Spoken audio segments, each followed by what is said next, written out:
तन से निकले, उस वक्त जल्दी आना, नहीं शाम भूल जाना, राधे को साथ लाना, जब प्राण तन से निकले।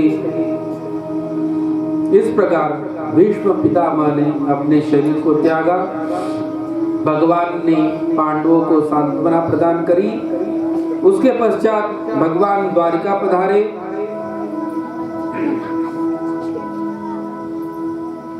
श्री सौनक जी ने कहा कि सूत जी, आप तो कथा कहते कहते भगवान के साथ में द्वारिका तक आ गए, आपने ये नहीं बताया कि परीक्षित का बाद में क्या हुआ।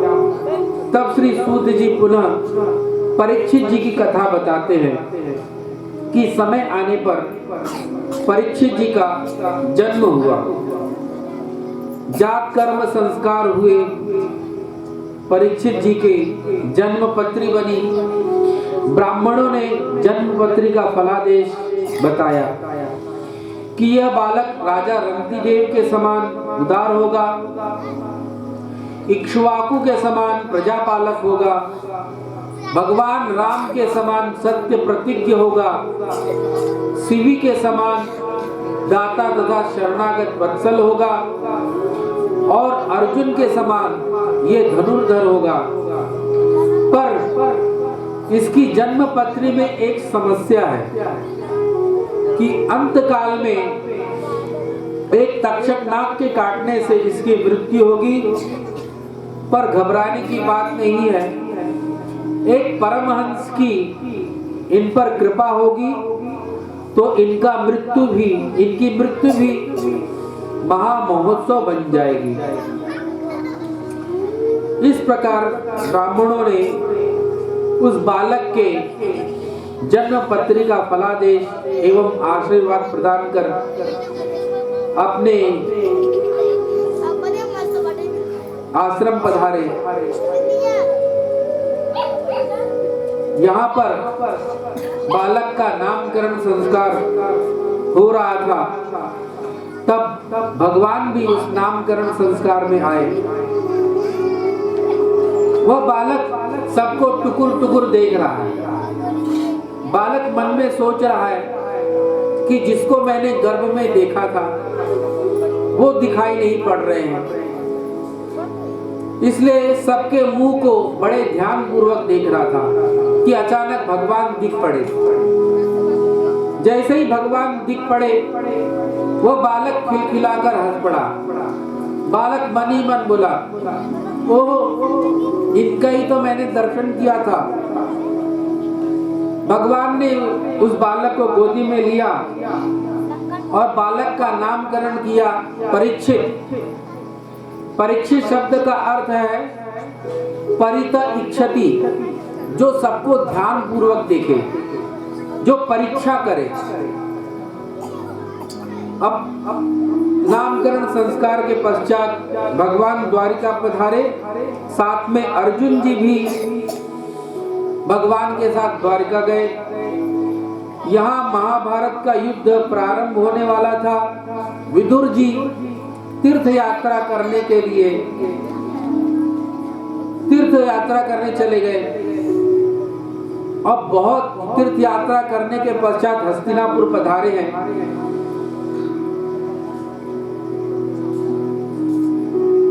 लौटने के पश्चात पांडवों ने उनका स्वागत सत्कार किया। विदुर जी ने आकर देखा कि धृतराष्ट्र यहाँ बड़े मजे से रह रहे हैं। विदुर जी ने विचार किया कि इनको कुछ कड़े शब्द बोलने चाहिए ताकि इनको विरक्ति आए और ये घर बार छोड़ करके अपना जीवन साधन भजन में लगाए। तब विदुर जी ने कहा कि महाराज, आप यहाँ सुखपूर्वक से तो रह रहे होंगे, सब लोग आपकी अच्छी तरह से देखभाल कर रहे हैं। तब धृतराष्ट्र बोले कि विदुर, मैं यहाँ पर बड़े अच्छे से हूँ, युधिष्ठिर मुझे बड़े आदर पूर्वक रख रहे हैं। तब विदुर जी बोले कि महाराज आपको थोड़ी बहुत शर्म है कि सब बेच दी। जिन पांडवों को मारने के लिए आपने षड्यंत्र में मौन स्वीकृति दी, उनको बार बार कष्ट पहुंचाया गया आपके पुत्र के द्वारा, पर फिर भी आप यहाँ पर ऐसे ही पड़े हैं जैसे कोई कुत्ता किसी के दरवाजे पर रोटी के लिए दुम हिलाता है। विदुर जी ने बहुत कड़े शब्द में धृतराष्ट्र को वो कहा। धृतराष्ट्र ने कहा कि विदुर मैं क्या करूं, ऐसी अवस्था में कहां जाऊं। विदुर जी बोले कि आपको अपने जीवन का कल्याण करना चाहिए। अब ये आपका अंतिम समय है, इसमें आप अपने जीवन का उद्धार कीजिए। जब विदुर जी ने समझाया तब धृतराष्ट्र को समझ में आई बात। विदुर जी धृतराष्ट्र और गांधारी को लेकर रात्रि में ही राजमहल से निकल पड़े, कोई जान नहीं पाया। विदुर जी उनको लेकर के हरिद्वार चले गए।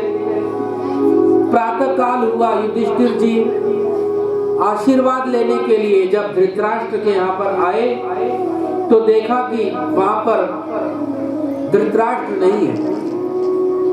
बड़े दुखी हुए, द्वारपालों से पूछा कि हमारे ताऊ जी कहाँ चले गए। बड़े दुखी हुए, संजय से पूछा। संजय जो उनके सारथी थे, संजय क्या तुम जानते हो महाराज धृतराष्ट्र कहाँ गए। संजय ने कहा महाराज मैं नहीं जानता कि महाराज धृतराष्ट्र कहाँ गए। इस प्रकार युधिष्ठिर दुखी हो रहे थे कि नारद जी कुम्मुरु जी के साथ में वहां पधारे और बताया कि युधिष्ठिर जी आप धृतराष्ट्र के लिए चिंता मत कीजिए, वह ठीक स्थान पे पहुंच गए हैं। विदुर जी उनको लेकर हरिद्वार गए हैं। आज से 7वें दिन उनकी साधन में ऐसी स्थिति हो जाएगी कि वह उनका उद्धार हो जाएगा। अब उनके साधन में बाधा मत दीजिए। तब युधिष्ठिर निश्चिंत हुए। यहाँ पर अर्जुन जो है वह द्वारिका गए थे और 7 महीने बीत गए, अर्जुन वापस नहीं लौटे। एक दिन युधिष्ठिर जी भीम से कहने लगे, भीम से गता सप्ताधुना मासा भीमसेन तवानुज नायाति कस्यवा हेतुर्नाहं वेदेद मंजसा। भीमसेन तुम्हारे छोटे भाई अर्जुन को गए 7 महीने व्यतीत हो गए, पर द्वारिका से अभी लौटे नहीं। और यहाँ पर हस्तिनापुर में अनेकों अपशकुन हो रहे हैं। मेरा बायां अंग बार बार फड़क रहा है, पृथ्वी पर कहीं उल्कापात हो रहा है, कहीं भूकंप आ रहा है। सूर्य और चंद्रमा के तरफ चंद्रमा में मंडल बार बार बैठ रहे हैं। कहीं मूर्ति जो है उससे पसीना चू रहा है। तो ये समय भयंकर दिखाई पड़ रहा है। नारद जी ने जिस समय के बारे में बताया था कि जब भगवान इस धराधाम को छोड़कर चले जाएंगे, तब इस पृथ्वी पर ऐसे अपशकुन दिखाई पड़ने लगेंगे। तो क्या कहीं वो समय तो नहीं आ गया। इस प्रकार विचार कर ही रहे थे कि अर्जुन का रथ दूर से आता दिखाई पड़ा। अर्जुन जी रथ से उतरे और लड़खड़ाते हुए आ रहे हैं। अर्जुन का मुख जो है वो कांतिहीन है। अर्जुन उदास दुखी हुए गिरते पड़ते आए और युधिष्ठिर जी के चरणों में सिर रख दिया और दहाड़ मार करके रोने लगे। युधिष्ठिर जी ने पूछा, अर्जुन क्या बात है, तुम क्यों रो रहे हो? कहीं तुमसे कोई गलत कार्य तो नहीं हो गया, या तुमने किसी शरणागत की रक्षा नहीं की, या तुम किसी से युद्ध में परास्त तो नहीं हो गए? क्या कारण है बताओ। तब अर्जुन ने कहा कि महाराज, वंचितो हम महाराज हरिणा बंधु रूपिणा। हे महाराज,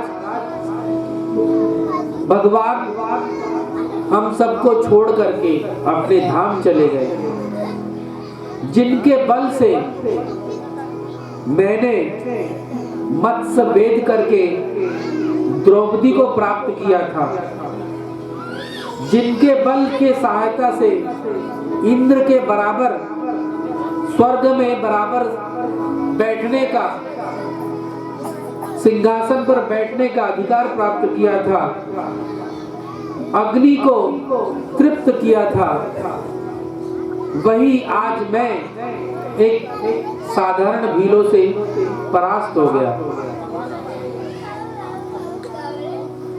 जैसे ही युधिष्ठिर जी को यह समाचार मिला कि भगवान अपने धाम गमन कर गए हैं, बहुत दुखी हुए। माता कुंती को भी यह समाचार मिला। जैसे ही माता कुंती को यह समाचार मिला कि भगवान अपनी लीला संवर्ण कर चुके हैं, माता कुंती पद्मासन लगा करके अपने शरीर को तुरंत छोड़ दिए। इतिहास में दो व्यक्ति ऐसे हैं जिनको भगवान का विरह बिछो सहन नहीं हुआ। एक तो महाराज दशरथ और दूसरी माता कुंती। भगवान राम जब वन चले गए तो भगवान का जो बिछो है वह राजा दशरथ को नहीं सहा गया। राम राम कही राम कही, राम राम कही राम, तनु परिहर रघुबर विरह, राव गयौ सुरधाम। राजा दशरथ तुरंत अपने शरीर को छोड़ दिए।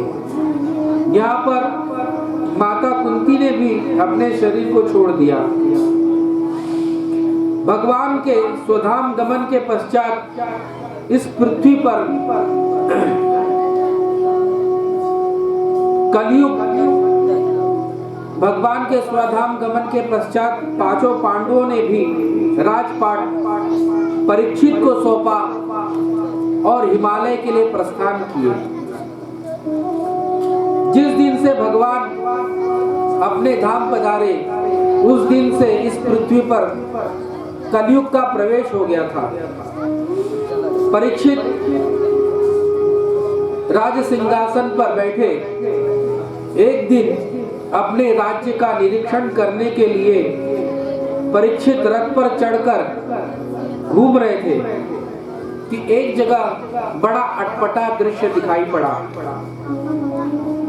एक काला कलूटा कुरूप व्यक्ति डंडे से एक गाय और बछड़े को पीट रहा है।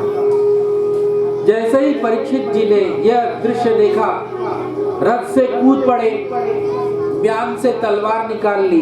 बोले, रे दुष्ट, कौन है तू जो मेरे राज्य में इस असहाय गौ माता पर और बछड़े पर अत्याचार कर रहा है? बता, कौन है तू?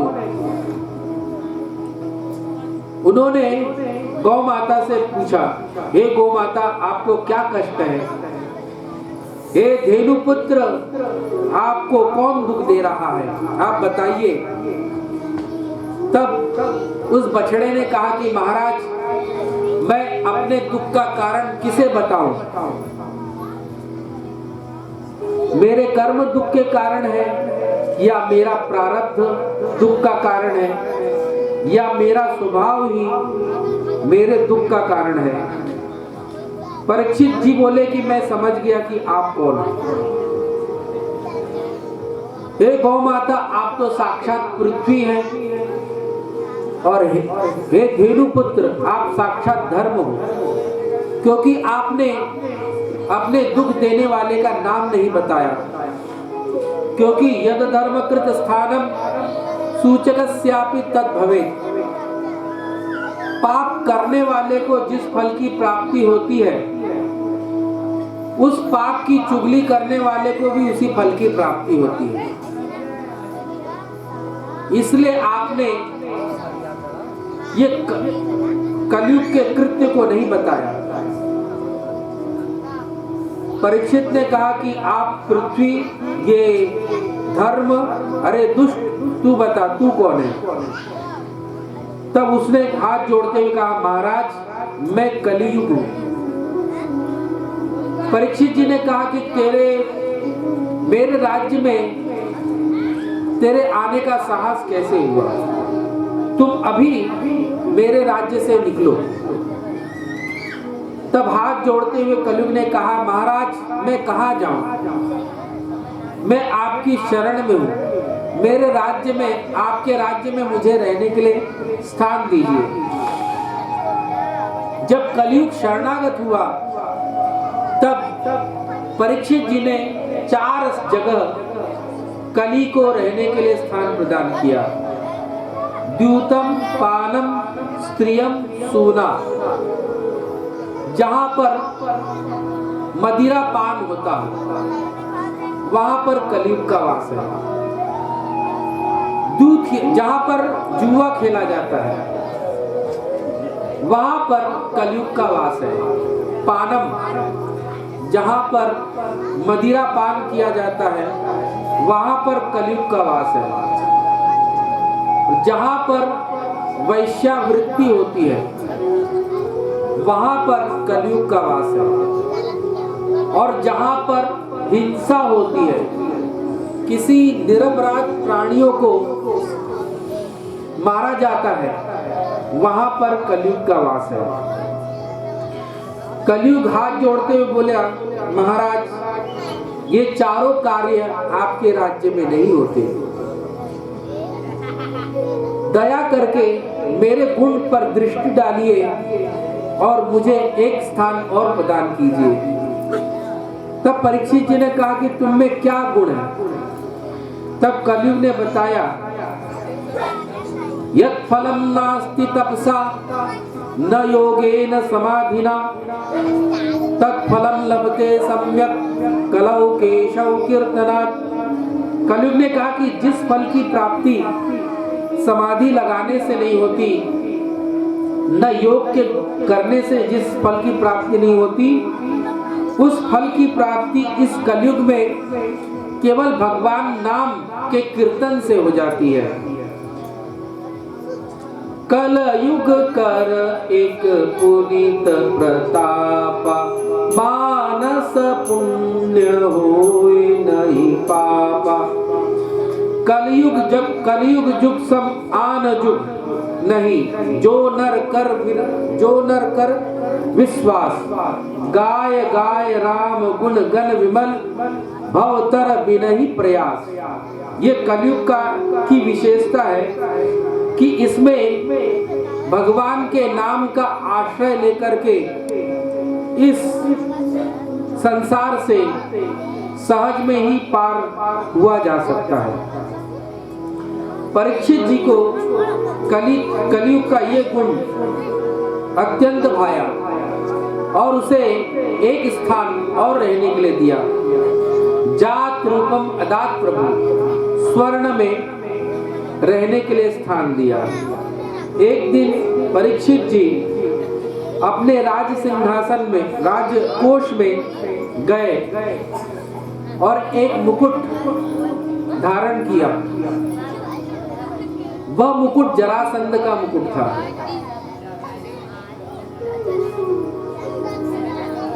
वह उस मुकुट पर कलियुग विराजमान हो गया। परीक्षित शिकार खेलने के लिए जंगल में गए। शिकार खेलते खेलते वे अन्य सेवकों को छोड़कर आगे बढ़ गए। उनका घोड़ा आगे निकल गया। बहुत दूर जाने के बाद में उन्हें भूख प्यास लगी तो उन्हें एक आश्रम दिखाई पड़ा। आश्रम में जाकर के उन्होंने पुकारा, कोई है? मैं राजा परीक्षित बड़ा प्यासा हूं, कोई है? उस आश्रम में एक कुटिया थी। उस कुटिया में झांक करके देखे तो एक ऋषि समाधि मग्न थे। राजा परीक्षित ने फिर पुकारा, कोई है जो मुझ प्यासे के प्यास को दूर कर दे? परीक्षित जी ने देखा कि एक ऋषि है पर समाधि लगाए हैं।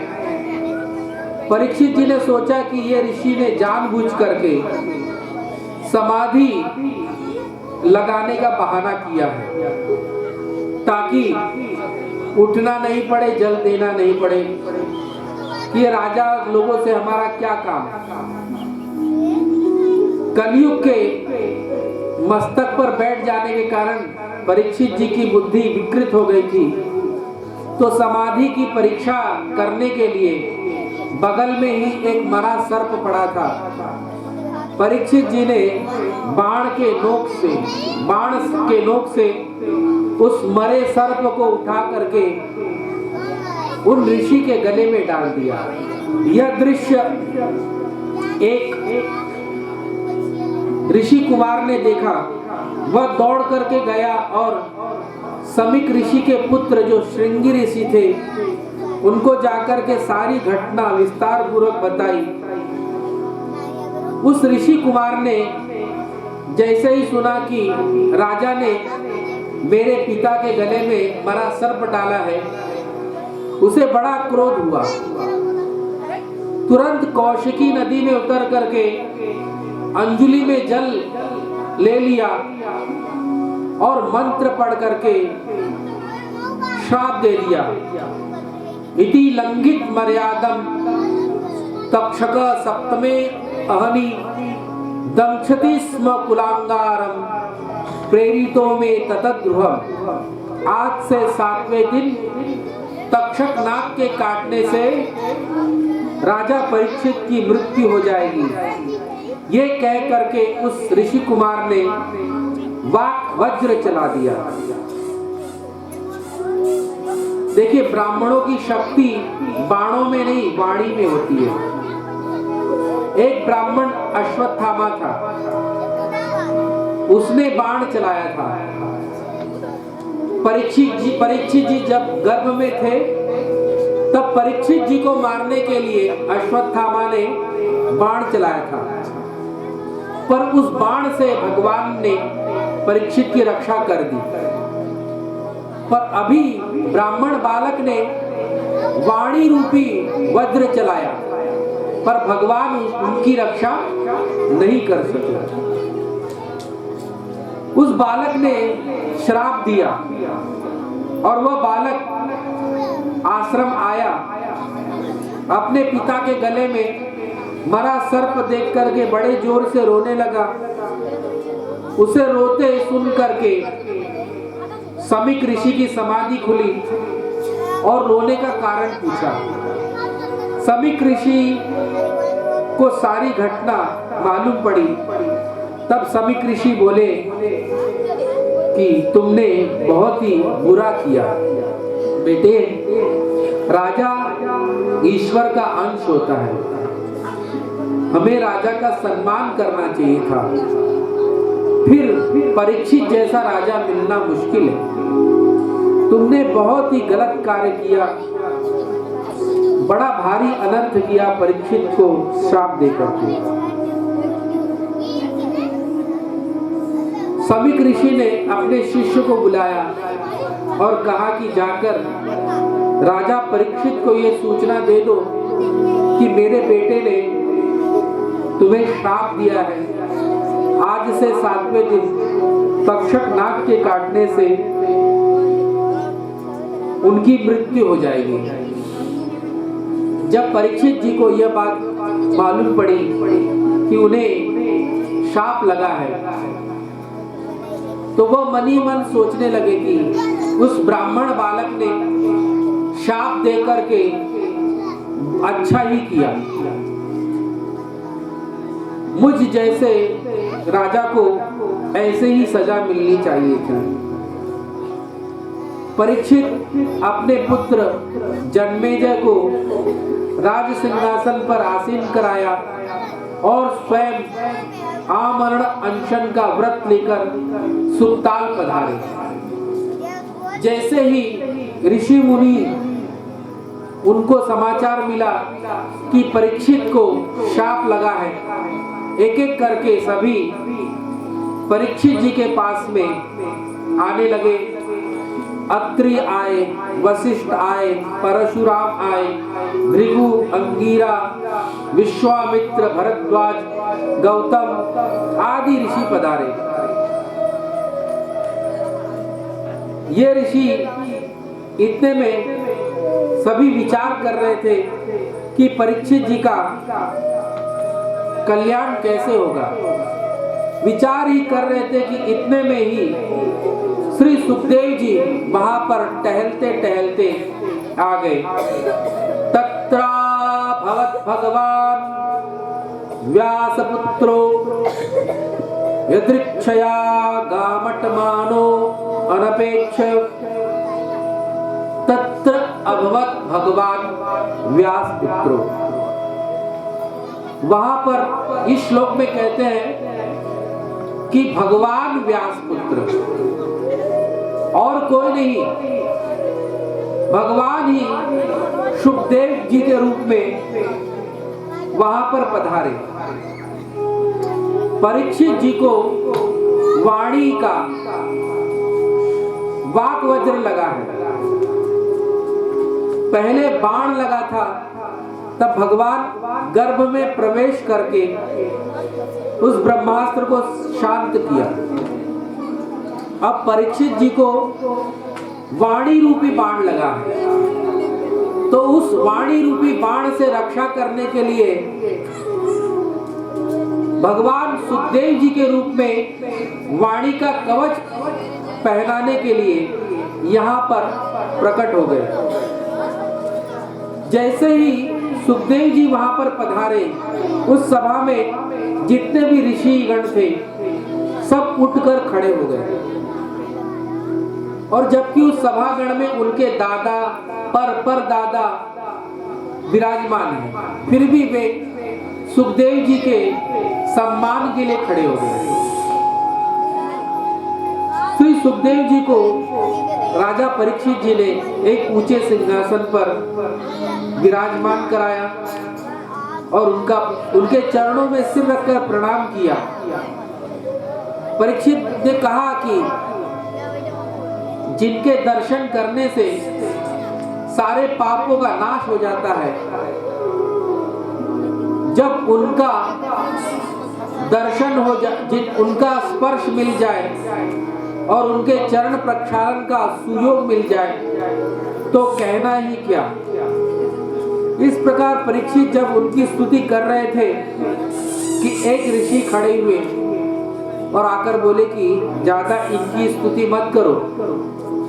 ये जितनी देर एक गाय दूही जाती है, उतने ही देर एक स्थान पे ठहरते हैं। यदि ज्यादा स्तुति करने लगे तो ये उठकर चले जाएंगे। इसलिए इनसे कोई ऐसा प्रश्न कीजिए ताकि ये 7 दिन यहीं पे रह जाए। तब परीक्षित जी श्री सुखदेव जी से प्रश्न करते हैं, अतः पृच्छामि संसिद्धिं योगिनां परमं गुरुं पुरुषस्य यत् कार्यं म्रियमाणस्य सर्वथा। हे योगियों के परम गुरु, मैं उस साधन के बारे में आपसे पूछना चाहता हूं कि मरणासन्न व्यक्ति को क्या करना चाहिए, जिसकी मृत्यु अत्यंत निकट है, उपस्थित है। ऐसे मरणासन्न व्यक्ति को क्या साधना करनी चाहिए? तब श्री सुखदेव जी ने जो उत्तर दिया वह आपको कल के सत्र में बताया जाएगा। अभी मैं आपको कल के कार्यक्रम के बारे में थोड़ी सी सूचना दे दूं। कल हमारी चिर प्रतीक्षित महाशिवरात्रि की तिथि है। तो महाशिवरात्रि की तिथि में जो जो कार्यक्रम होने वाले हैं उन सब की सूचना आपको मैं दे दे रहा हूं। कल प्रातःकाल भगवान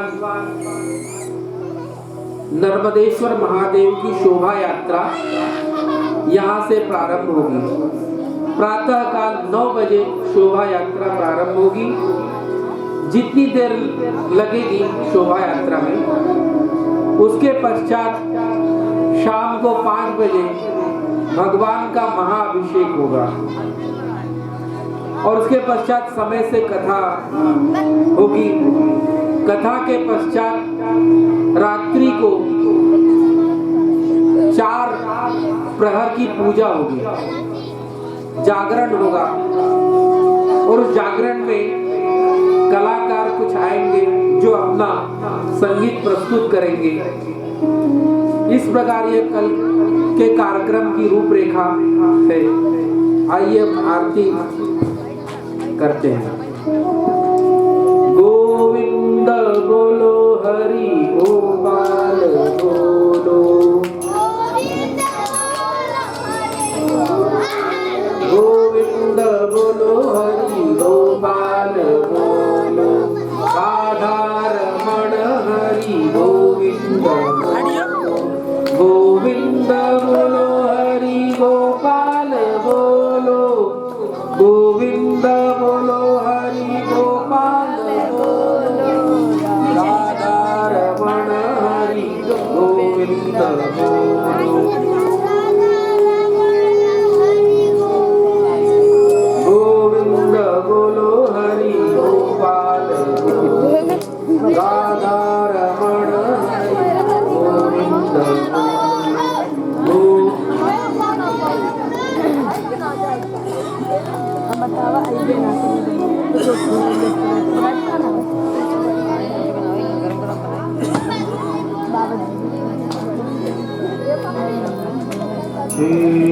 गिरिधर तेरी आरती गाऊं, बांके बिहारी तेरी आरती गाऊं, आरती गाऊं प्यारे तुमको रिझाऊं, आरती गाऊं प्यारे तुमको रिझाऊं।